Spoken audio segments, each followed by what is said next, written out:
Hi guys, it's me, Ate Kim, muling nagbabalik.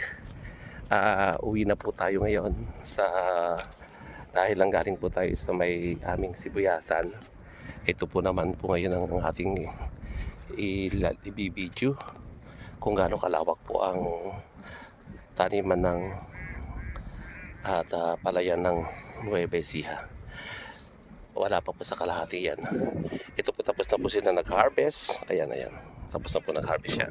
Napakalawak po ng palayan dito sa Nueva Ecija. Kung wala pong Nueva Ecija at hindi na po makakakain ng mga taga Manila dahil wala naman pong pataniman dyan. Kaya magpasalamat po sila sa Nueva Ecija. Ito po yung na-harvest na. Ito naman yung preparation na.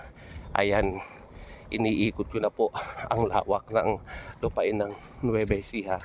Hindi pa po ako wala pa po sa kalingkingan yan para makuha ko lahat ng video ng palayan ng Nueva Ecija. Andito pa lang po ako sa aming lugar kasi mamaya po pupunta naman po ako doon sa aming pataniman naman ng sibuyas at padamuhan. Makikita nyo po, i-vlog ko po uli yan. Ayan po, kalawak-lawak hanggang doon, wala ka na pong makikita kundi puro sakahan lahat po yan. Kaya wala na po, ayan, grabe sa lawak hanggang doon, puro pataniman po lahat ng palayan hanggang doon, sobrang dami, grabe. Tapos yan, pag na-harvest, babaratin lang ng mga negosyante, bibili lang ng pagkamura-mura, hindi nila iniisip ang sakripisyo ng mga magsasaka. Kaya nandito nga po ako ngayon para i-vlog natin yung kung kaano ang hirap na ginagawa ng mga magsasaka dito sa Nueva Ecija. Makita at mabigyan ng pansin ng mga gobyerno. Hindi lang nakikinabang yung mga negosyanteng, mga incheck na mga buwisit na yan. Hindi pa lang sila mabulunan sa pagkain ng bigas dahil minumura nila ang bigas. Kaya naman po sana po, ayan makita nyo po ang lawak ko. Yan. Grabe ang init-init po ngayon, alas 12 pa po at pauwi pa lang po ako sa amin. Tinignan ko lang po ang taniman ng aming sibuyas at sa yung aming pagdadamo ng mga sibuyas doon sa aming bukirin. Kaya pauwi na po ako ngayon. Nagpayong na ako, nagsambra pa ako.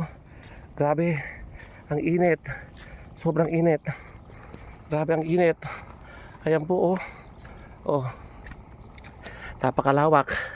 Kaya naman po, ayan, wala kang masasabi sa mga magsasaka. Sakripisyo ang ginagawa nila para lang mabuhay ang taong bayan. Tapos kung bilhin ng kanilang mga produkto, halos hingin na lang. Wala po silang awa. Sobra. Wala silang awa sa mga magsasaka. Yung mga visit ng mga negosyante na yan. Ito po Ito naman siguro tataniman ito yung sibuyas. Preparation nyo sa sibuyas uli. Mga 2 weeks lang po tataniman na to. Yan. Tataniman na yan 2 weeks. Makikita natin mayroon ng sibuyas dyan. Babalik tayo dyan after 2 weeks. Sige po.